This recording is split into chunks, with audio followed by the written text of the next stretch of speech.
I find books populate my work, as do librarians and public school teachers in a major way.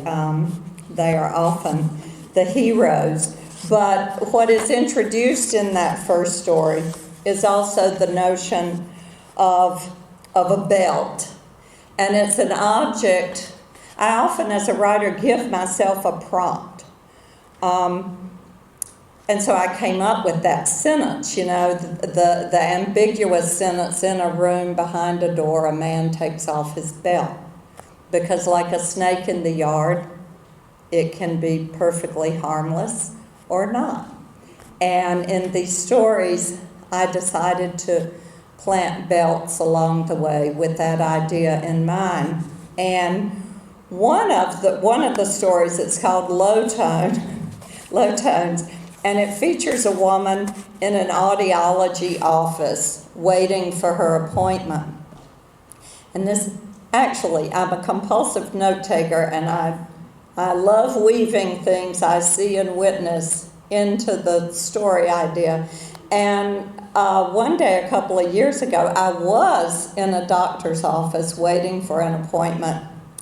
And I look across the room, and I see a woman wearing one of those chain belts that I hadn't seen since the 1970s. But before I could get that thought through my head, I realized, oh no, that's not a belt. She's in chains. And I noticed then her hands were chained, her ankles were chained. There was a woman to her right with a gun on her belt. There was a woman to her left with a gun on her belt. And of course, I just sat there and continued to read my book, but not read my book, and see what transpired. But in my head jumped up my character, Loris, who of course moves closer and says, "What on earth did you do?"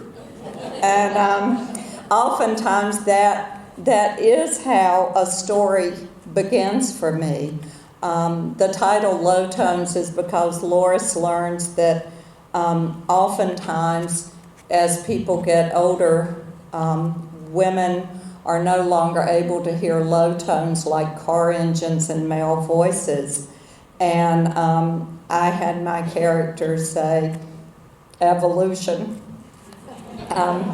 Apparently men often can't hear the high-pitched sounds, so go figure. Anyway, so oftentimes my work ends up being just crafted by a little bit here, a little bit there, and looking for the different ways they might connect or overlap. And some of the characters do overlap. I've spoken to a couple of you today, and I was thrilled that you noticed that there's sort of some repetition in place and person. It's not totally all tied up that they're related. In my mind they were, but I also wanted the reader to have that sensation of, wait a minute, do I know that person?